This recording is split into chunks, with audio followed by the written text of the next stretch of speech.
Breaking news. Welcome to today's headlines. Inter-society slams Malami.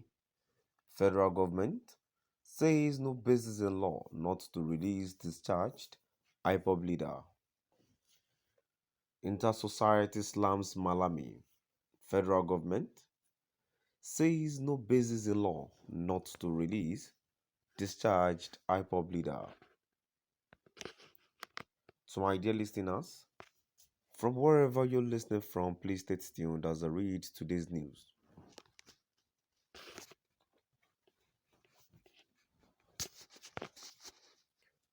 The federal government of Nigeria and its Attorney General of the Federation and Justice Minister Abubakar Malami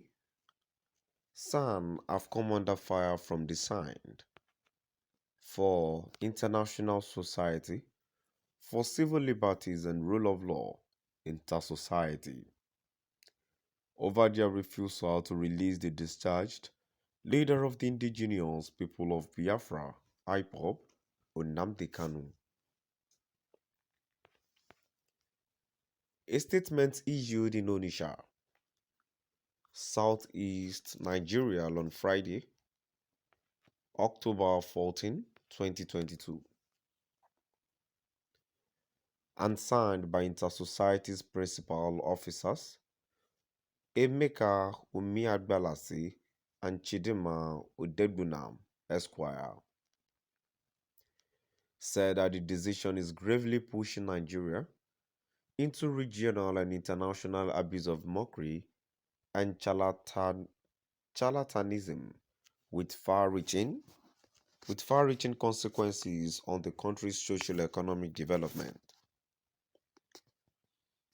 Regional and international human rights, rule of law and democracy ratings, and trade and investment policies, including foreign direct investment (FDI).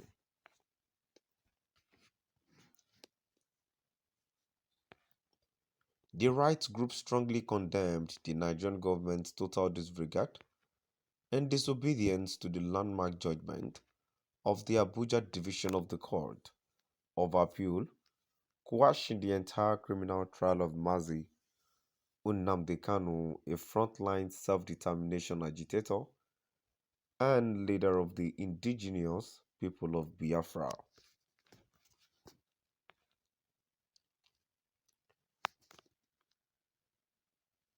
It slammed the Nigerian government disregard and disobedience to the unanimous verdict of the three justices of the Court of Appeal was expressly contained in a press release from the Office of Attorney General of the Federation.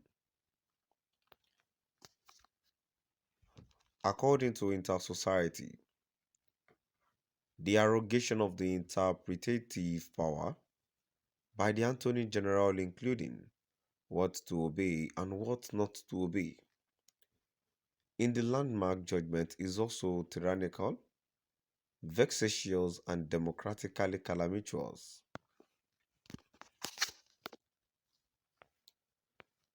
It must be clearly and strongly stated that the only option available to Nigeria's Attorney General as the law officer of Nigeria is to fully consent to the landmark judgment or go on appeal within the stipulated time frame. Consenting or not consenting to the landmark judgment is, however, immaterial to the order of the three justice-led Court of Appeal. Release Nnamdi Kanu from protracted DSS dungeon should the Nigerian government decide to head to the Supreme Court in exercise of its rights under the country's bodies of laws. Then, Nnamdi Kanu must first of all be set free, with the worst case scenario being to place him in civil liberties compliant movement, surveillance, even the sincere opinion of the Nigerian state, granting him total freedom of movement, expression, and association will be injurious to the pendency of the apex appeal, if any, and its final determination.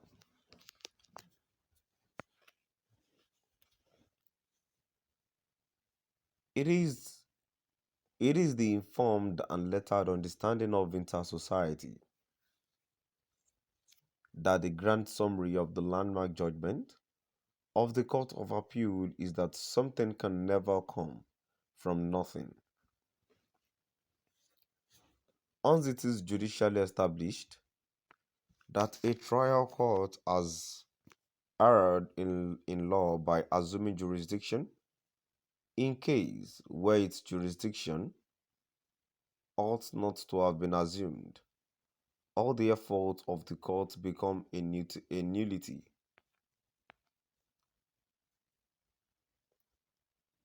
Inter-societal has severally cautioned the present federal government against its indiscriminate resort to shortcut, jungle justice, and prosecutorial vindictiveness, and had also reminded the government that a criminal is not a criminal until he or she is diligently and procedurally processed and subjected to unbiased suspicion, investigation, lawful arrest and detention, fair trial and fair hearing, and sentencing and conviction.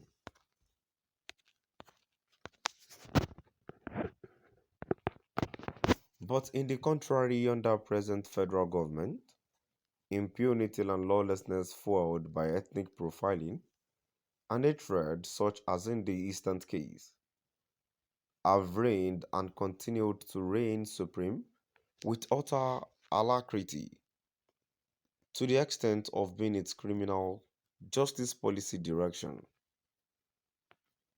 The three-man appellate panel, having the instant case correctly and fundamentally faulted the process unlawful rendition or extradition initiated by Nigerian government upon which it preferring criminal charges against Nnamdi Kanu and his subsequent snail-paced prosecution was relied upon.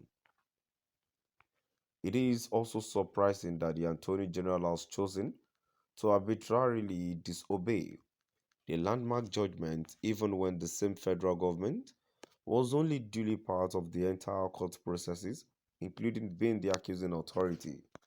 So my dear listeners, now I've come to the end of our today's news. Please do drop by the comment section and let's